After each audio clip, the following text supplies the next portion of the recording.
It began with a morning unlike any other. Ashton Kutcher woke to a world blurred beyond recognition, his vision fading, his hearing drowned in a disorienting hum. His balance faltered, legs unsteady, as if the ground itself had betrayed him. A rare illness, vasculitis, had struck, threatening to steal his sight, his hearing, his ability to stand.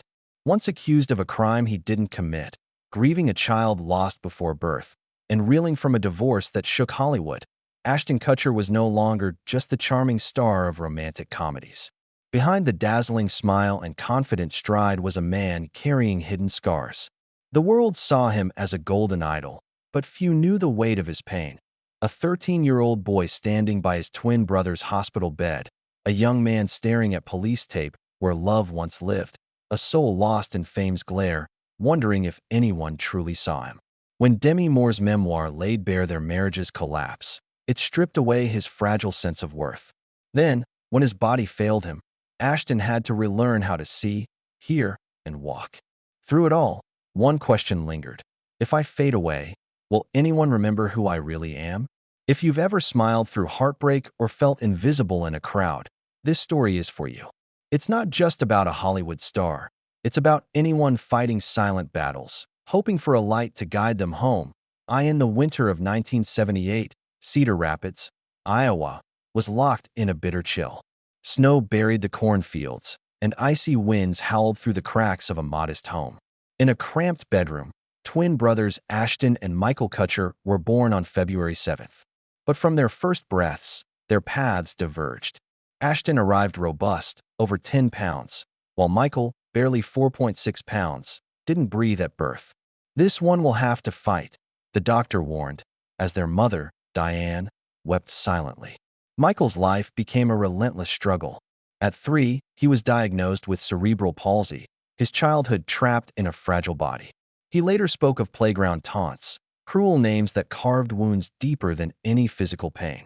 Ashton, strong and carefree, was his brother's opposite, their childhood a dance of light and shadow.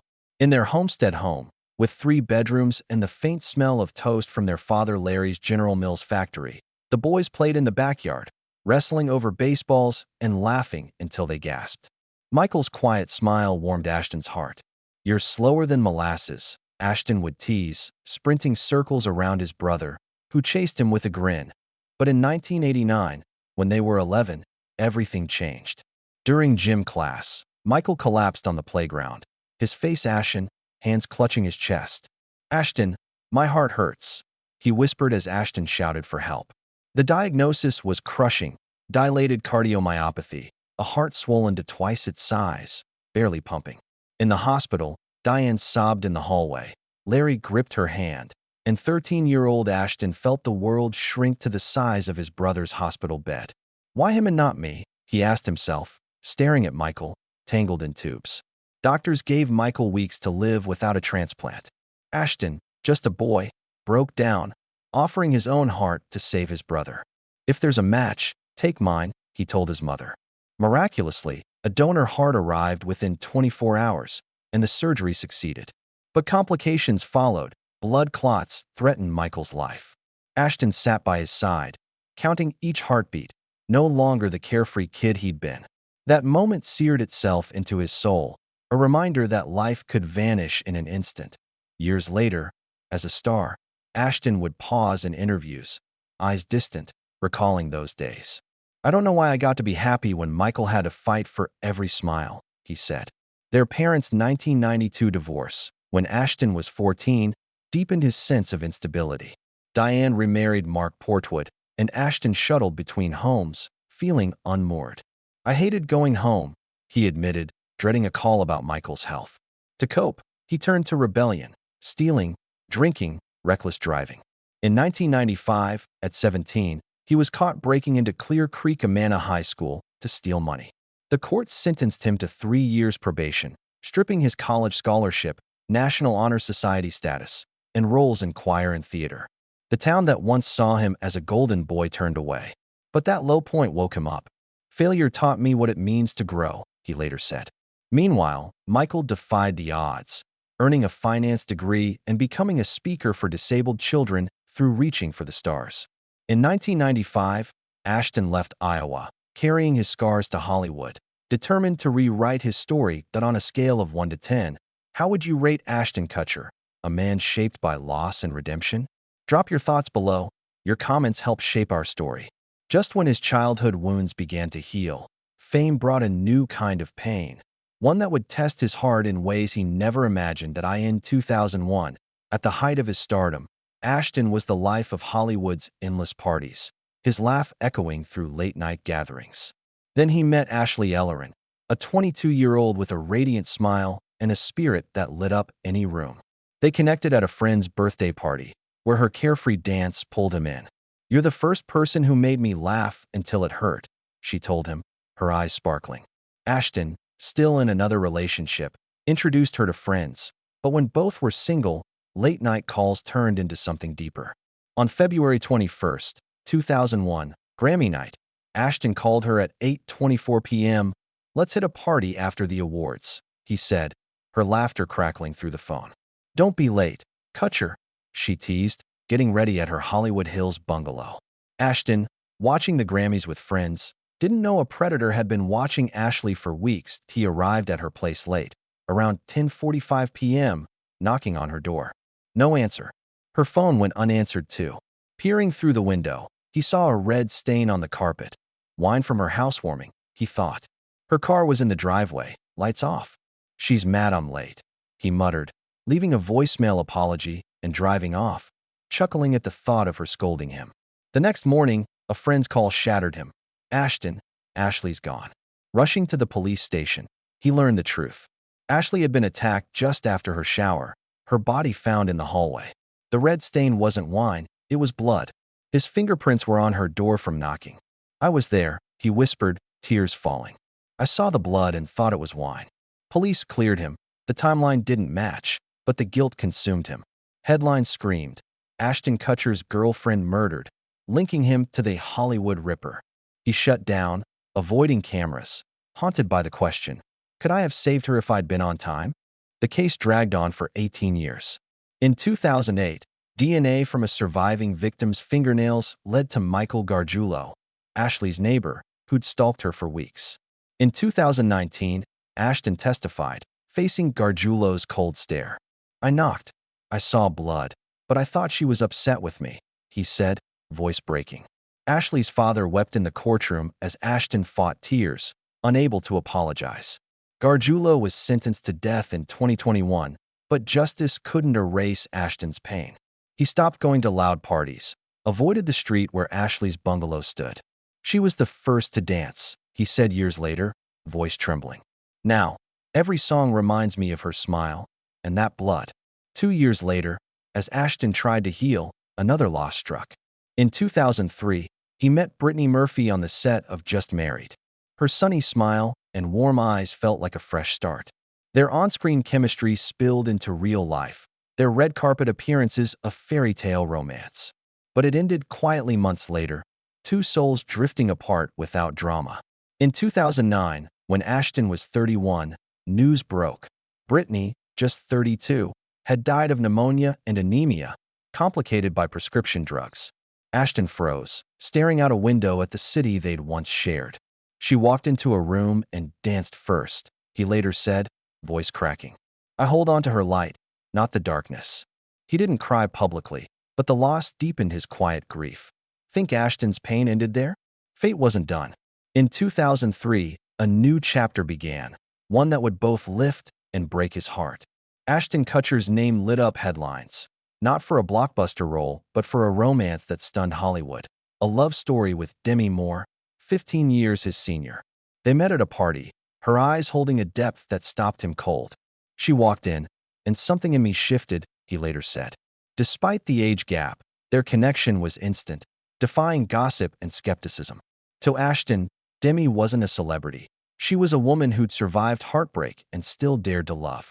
They married in 2005, in a candlelit ceremony, Ashton beaming as Demi wept, torn between joy and fear of loss. He embraced her 3 daughters as his own, saying, "I didn't just marry her, I married a family." Their early years were a Hollywood dream, but cracks formed. In 2006, Demi's pregnancy with Ashton's child ended in a miscarriage at 6 months. In her memoir Inside Out, she wrote of the guilt that consumed her, blaming her drinking and smoking. Ashton held her in the hospital, silent, afraid words would break them both. Their home grew quiet, laughter replaced by distance.